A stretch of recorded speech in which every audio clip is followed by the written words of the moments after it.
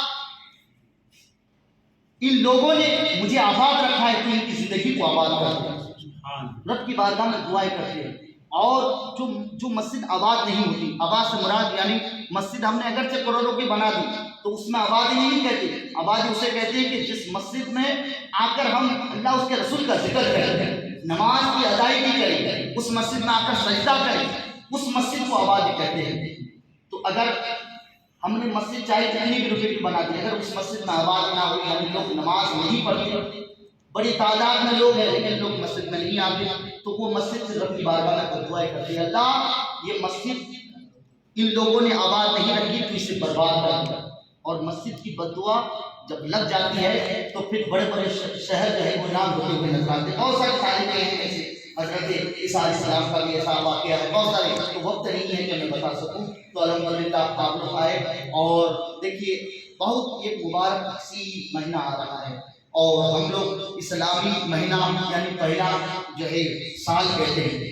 اسلامی سال کب شروع ہوتا ہے؟ ہمارے اسلام میں محرم سے شروع ہوتا ہے، اور محرم میں ایک دردناک واقعہ اور دردناک جو ہے کربلا کا میدان، اور جو امام حسن اور امام حسین کی شہادت ہوئی، آپ کے خاندان کے بھائی بھتیجے بھانجے سب ایک ایک کر کے شہید کر دیے گئے، اور فقط اس لیے شہید کیے گئے حضور کی امت کو بچانے، گناہوں کو مٹانے کے لیے، برائیوں کو مٹانے کے لیے۔ تو الحمدللہ بڑی امید آپ کے سامنے میں کرتا ہوں، اور آنے والا جو محرم ہوگا، ایک محرم سے لے کر کے 10ویں محرم تک رہے بڑی تعداد میں، جیسے ہم ربیع الاول میں جو ابھی ہم جو کچھ لوگ جو بیٹھے ہوئے ہیں، اتنی تعداد نہیں ہونی چاہیے، بلکہ میں وہ ماحول دیکھنا چاہتا ہوں جو ماحول ہم نے ربیع الاول میں بنائے تھے۔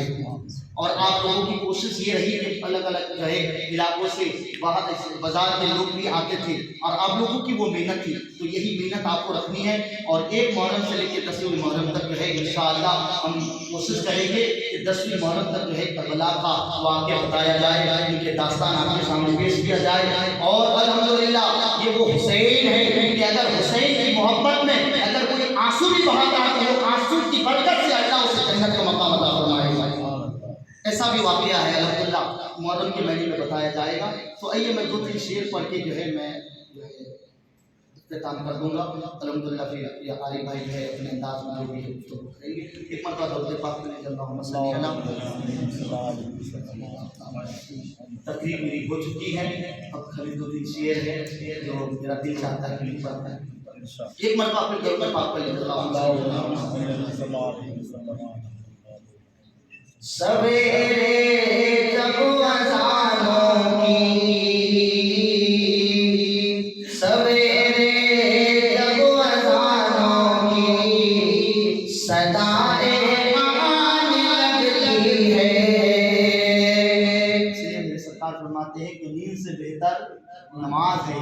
تو الحمدللہ فجر کی نماز جب ہوتی ہے، جب اذان ہوتی ہے، تو ہمارے لیے ضروری ہے کہ اذان سنتے ہی ہم بستر کو چھوڑ کر مسجد کی طرف دوڑیں، اور پھر جب ہم مسجد میں آتے ہیں اور فجر کی نماز پڑھتے ہیں تو میرے آقا فرماتے ہیں بندہ جب فجر کی نماز پڑھ کر جب وہ گھر سے نکلتا ہے، چاہے بازار میں جائے، چاہے کسی بھی علاقے میں جائے، جہاں بھی جائے گا اس کا ایمان سلامت رہے گا، جہاں جائے گا وہ ایمان کا جھنڈا لے کر کے جائے گا، اور جس نے فجر کی نماز پڑھ کے کر دیا، جہاں جائے گا وہ شیطان کا جھنڈا لے کر کے جائے گا۔ اس لیے شاید کہتے ہیں سویرے